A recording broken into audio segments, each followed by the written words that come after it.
आखिर बिहार के गया में क्या नहीं उगता तुलसी का एक भी पौधा? क्यों ब्राह्मण कभी संतुष्ट नहीं होता? फल्गु नदी सिर्फ नाम की नदी है। क्यों कौवा हमेशा लड़ झगड़ कर ही खा पाता है? कौवा, तुलसी, ब्राह्मण व गाय को माँ सीता ने क्यों श्राप दिया था? इसके बारे में कुछ लोग ही जानते हैं। आइए हम विस्तार से इस बारे में बताते हैं। वाल्मीकि रामायण के मुताबिक वनवास के दौरान भगवान राम, लक्ष्मण और माता सीता पितृपक्ष में श्राद्ध करने के लिए बिहार के गया धाम पहुंचे। वहां ब्राह्मण ने भगवान श्री राम और लक्ष्मण को श्राद्ध कर्म के लिए आवश्यक सामग्री जुटाने के लिए कहा। इस पर भगवान राम व लक्ष्मण नगर की ओर सामान लाने के लिए निकल पड़े। ब्राह्मण देव ने माता सीता से आग्रह किया कि पिंडदान का समय निकलता जा रहा है। ये सुनकर माता सीता की व्यग्रता भी बढ़ती जा रही थी, क्योंकि श्री राम और लक्ष्मण अभी नहीं लौटे थे। इसी दौरान दशरथ जी की आत्मा ने उन्हें आभास कराया कि पिंडदान का वक्त बीता जा रहा है। ये जानकर माता सीता असमंजस में पड़ गईं। तब माता सीता ने समय के महत्व को समझते हुए ये निर्णय लिया कि वह स्वयं अपने ससुर राजा दशरथ का पिंडदान करेगी।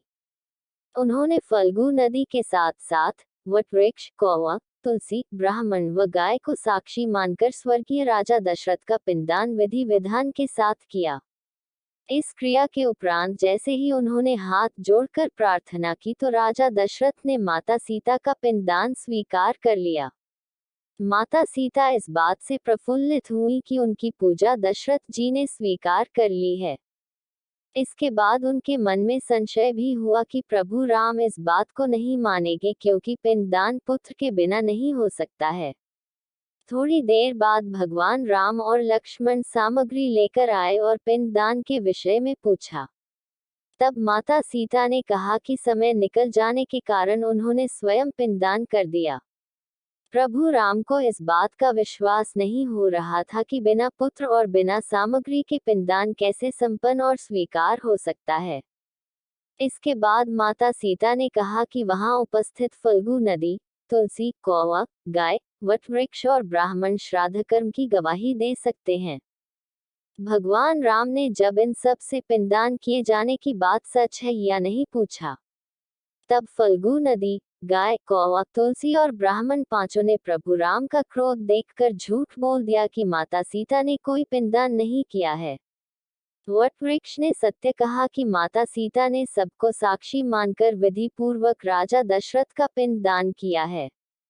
पांचों साक्षी के झूठ बोलने पर माता सीता ने क्रोधित होकर उन्हें आजीवन श्राप दे दिया। फल्गु नदी को श्राप दिया कि वह सिर्फ नाम की नदी रहेगी, उसमें पानी नहीं रहेगा। इसी कारण फल्गु नदी आज भी गया में सूखी है।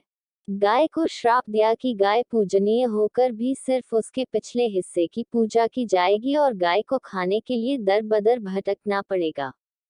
आज भी हिंदू धर्म में गाय के सिर्फ पिछले हिस्से की पूजा की जाती है।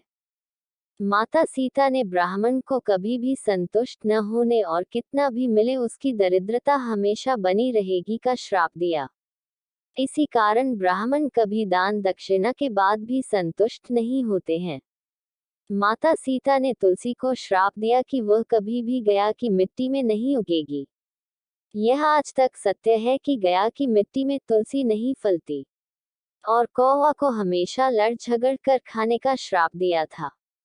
कौवा आज भी खाना अकेले नहीं खाता है। माता सीता ने जहां इन पांचों को श्राप दिया, वहीं सच बोलने पर वटवृक्ष को आशीर्वाद दिया कि उसे लंबी आयु प्राप्त होगी। वह दूसरों को छाया प्रदान करेगा। पतिव्रता स्त्री उनका स्मरण करके अपने पति के दीर्घायु की कामना करेगी।